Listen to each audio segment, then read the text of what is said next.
Hello and welcome to the GT Cup Championship. Today we're at Brands Hatch in Kent supporting the Super League Formula. It's almost time to kick off round 4 of what's already becoming a very exciting championship battle. But before we go racing, let's go and check out the latest news down in the GT Cup paddock. So Tom, how's the season going for you? You're currently leading Group 3 in the championship battle. Yeah, it's going really well, thanks. The car's very reliable.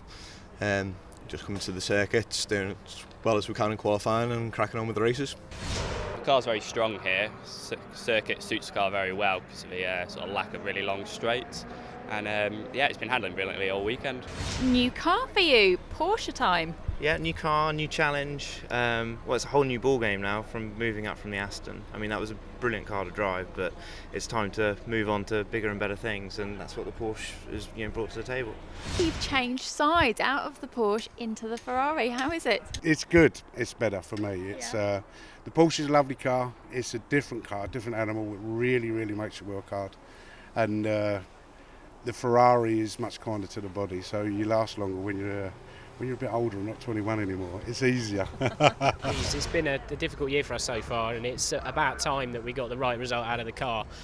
Car's been brilliant. It was great all through the test day. It was good yesterday, and we hooked up a really nice lap, so very happy. Cars are coming round now, ready for race 1 of the GT Cup Championship from Brands Hatch. I'll hand you straight over to the commentary box for your full race commentary. Thanks, Charlie. It's Chris Randall who takes pole position here for the first race on the Brands Hatch Grand Prix circuit. Alex Martin and Danny Winstanley, arch rivals, in 4th and 5th on the grid. Also look for Michael Simmons and Marco Pullen. They usually go well. Will Goff, debuting in the Porsche this weekend, lines up in 19th. A bit lower down the order, well up in Group 3 is Tom Andrew with Dan Norris-Jones alongside him on the grid, 23rd and 24th respectively. A huge 35 car field with the effervescent David Bottrell there in 34th and David Back rounding out the field. Rolling start as ever in the GT Cup Championship, and it's Chris Randall in the silver Lotus Europa. On pole position alongside him is Mark Sumter in the Invitation Group white Porsche as away they go, and it's Randall in the little Lotus who streaks into the lead. So Chris Randall takes the advantage. Danny Winstanley in the green Mini, the TVR, looks to the inside of the yellow Porsche of Alex Martin, and he makes contact with Martin, and the pair of them skitter off into the gravel trap. Disaster for two of the foremost runners in the Group 1 Championship, as they will rejoin, but at the very, very rear of the field, just coming up onto the circuit behind David Bottrell, in car with Danny Winstanley, as Alex Martin rejoins ahead of him. I guess that's some sort of justice, as Winstanley did go for a move that probably wasn't really on. Very congested in the midfield as ever in the GT Cup. Great racing, really, wherever you turn, particularly around this Brands Hatch Grand Prix loop. But it's Chris Randall who's opened up an early advantage already. The field a little bit split. Then the upper echelons of the top 10 as we got a spin from Colin Mole. Colin Mole spins round. He takes Leon Price with him. As further back, the rest of the field are coming to an almost blocked circuit. Cars heading off into the gravel trap, really in every which way. Doug Setters in the Lotus as well, parking himself in the gravel. Chris Randall continues oblivious to this with Mark Sumter and Mike Donovan on his tail. Andy Purdy as well, another newcomer to the GT Cup Championship, in 4th place.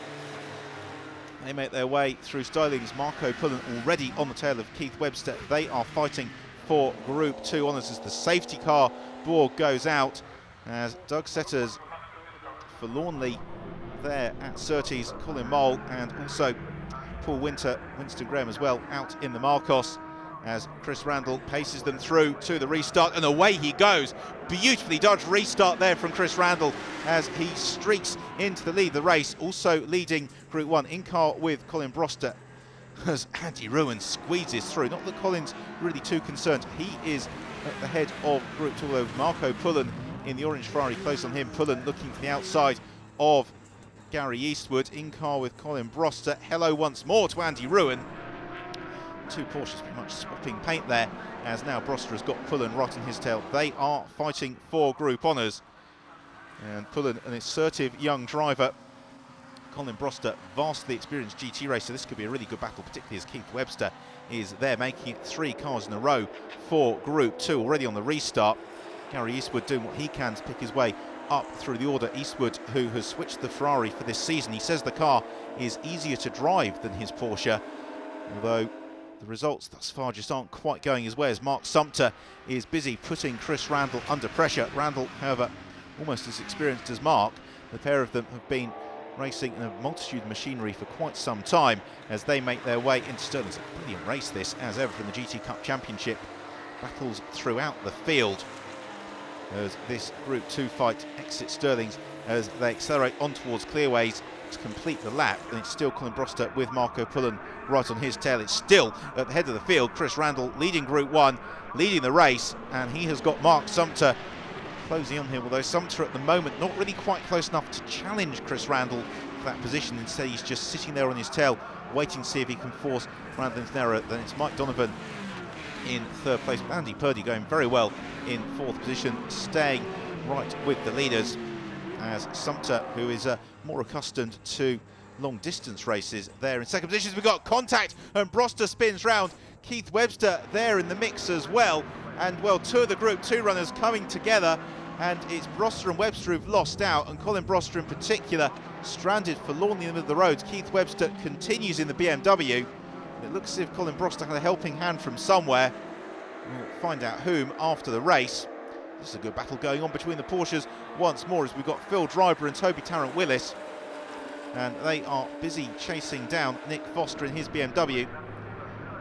Oh no, well, Colin Broster retiring from the race. Hopefully damage won't preclude him from taking part in the second race a little bit later on, as Chris Randall has now built a very healthy lead in the Lotus Europa, and he's worked very hard over the winter and during the early part of 2010 to get that car fully on song, and now it is, and it's really working in his favour, as we've got Driver to the inside, Toby Tarrant-Willis in the turquoise and sky blue car to the outside, and the recovering Alex Martin as well in the yellow 87 car, coming up through the order as best he can. They're all chasing down Marco Pullen, who's now in the lead of Group 2. Around the outside goes Tarrant-Willis. Great move there on Phil Driver. So Toby Tarrant-Willis gaining the position. That puts him up into 7th place, as Alex Martin looks inside of Phil Driver, who closes the door very late. Martin has no option but to bump across the curbs. Doesn't really cost him anything. This is the Group 3 battle. Dan Norris-Jones just holding off Tom Andrew. Great tussle between the Lotus and the KTM Crossbow. As at the head of the field, it's another Lotus. Chris Randall with Lotus yet to claim an outright race victory in the GT Cup Championship. Will we see that at Brands Hatch today? Well, at the moment it's looking very good for Chris Randall as he climbs up towards Sheen Curve. Flames spitting from the rear of the machine. Marco Pullen keeping Toby Tarrant-Willis at bay. Now Marco Pullen's a Group 2 runner. Toby Tarrant-Willis is a Group 1 runner, so effectively Pullen can let Tarrant-Willis through without really conceding too much in terms of group points. However, Marco is a very fierce competitor, and the last thing he wants to do is relinquish positions as they do what they can to close in on Gary Eastwood in 6th position. As now it's Mike Donovan who has taken the charge to Chris Randall. We're moving towards the closing stage of this race, and what can Randall do? Will he be able to hold on as Marco Pullen leads Phil Driver, Alex Martin and Will Goff. Will Goff going well in his outing in the Porsche, doing what he can to close on Alex Martin, although Martin not more experienced with the Porsche and therefore really able to make it work fully. Martin has really come on strong during 2010. Goes to the outside of Phil Driver as they go through Druids. Driver having none of that.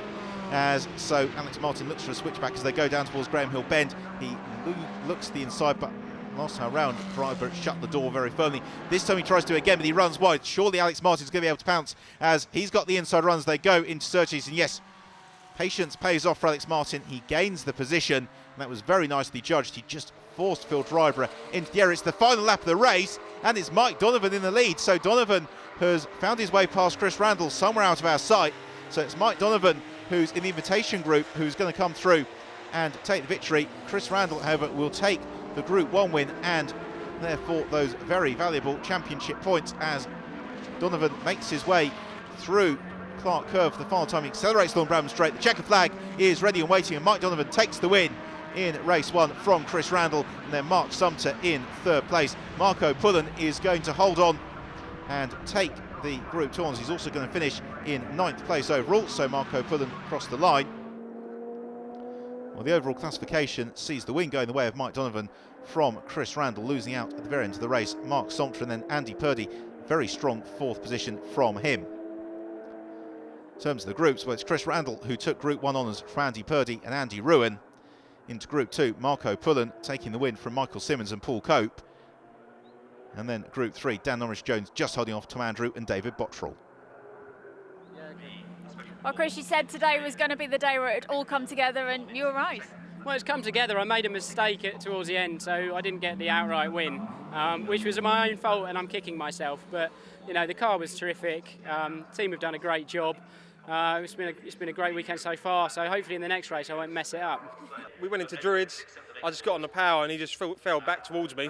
A little tap. I thought it would have been all right, but I think he just must have startled him, and he made a bit of a mess of it. So I had a good start. I think Tom Andrew, who was ahead of me on the grid, got held up, and then I got in front of a few cars and I thought I had a bit of a gap. And then I came around 30s and there were cars everywhere. So I dived into the gravel to avoid them, just got out, nearly got beached. And by that point Tom was right behind me, and then we had a good race all the way to the flag from there. Well, that was an eventful race one for the GT Cup. The cars are all back down in the pits now. The ones that were damaged are being fixed and the ones that aren't are being polished. Join us after the break to find out what happens in race 2.